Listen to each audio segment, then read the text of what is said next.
2014 সালে যখন আমাদের দেশের প্রধানমন্ত্রী অর্থাৎ নরেন্দ্র দামোদর দাস মোদী যখন ভারতবর্ষের মসনদে বসেছিল, ঠিক তার কিছুদিন পূর্বে অর্থাৎ ভোট প্রচারে তিনি বলেছিলেন যে বছরে 2 কোটি করে চাকরি দেওয়া হবে ভারতবর্ষের যুবক যুবতীদের জন্য।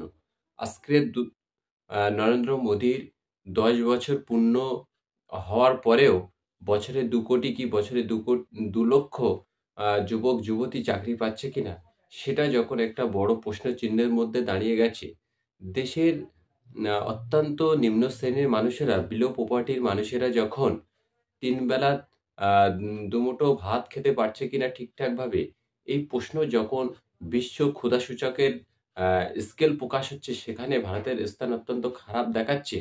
সেই সময়ে আজকে হঠাৎ একটি খবর ব্রেক হয়েছে। আমাদের দেশের প্রধানমন্ত্রীর জন্য একটি সুড়ঙ্গ বাড়ি এবং একটি সুড়ঙ্গ রাস্তা তৈরি করা হবে। যেটা তৈরি করতে 467 কোটি টাকা খরচ হবে। আপনারা একবার অনুমান করে দেখুন।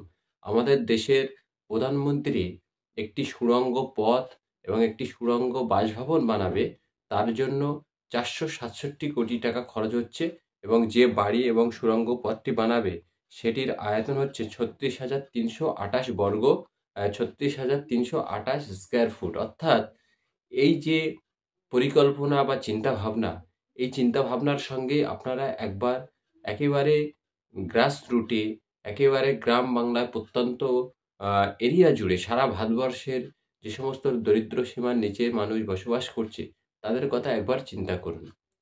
ভারতবর্ষের যেখানে 90% মানুষ কৃষিকাজ উপর নির্ভরশীল হয়ে পড়ছে, যে ভারতবর্ষের বিপুল সংখ্যক মানুষ যখন দিন আনি দিন খায়ের উপর নির্ভর করছে, সেই সময়ে ভারতের পুঁজিপতি কয়েকজন পৃথিবীর নামকরা ধনীদের তালিকায় চলে যাচ্ছে। ঠিক সেই সময়ই এই সরকার কিভাবে সেন্ট্রাল বিস্তার নামক একটি প্রকল্প হাতে নিতে পারে। তারপরে আজকের এই খবরটি ব্রেক হয়েছে। আপনারা স্ক্রিনে তার ছবি দেখতে পাচ্ছেন। 467 কোটি টাকা ব্যয় করে আমাদের দেশের প্রধানমন্ত্রীর জন্য এক একটি সুড়ঙ্গ টানেল এবং একটি বাসভবন বানানো হচ্ছে, যেটা 36,328 স্কয়ার ফুট জুড়ে। অর্থাৎ দেশের এই বিপুল সংখ্যক টাকা, দেশের এই বৃহৎ অংশের টাকা অবৈধভাবে অপ্রয়োজনীয় খরচ করা হচ্ছে একমাত্র একজন ব্যক্তির সুরক্ষা নিরাপত্তার জন্য। সেই দেশের লক্ষ লক্ষ কোটি কোটি দরিদ্র সীমার নিচে বসবাসকারী জনগণের চিন্তা কি এই সরকার একবারও করতে পারছে? অবশ্যই আপনারা আপনাদের মতামত কমেন্ট বক্সে রাখবেন।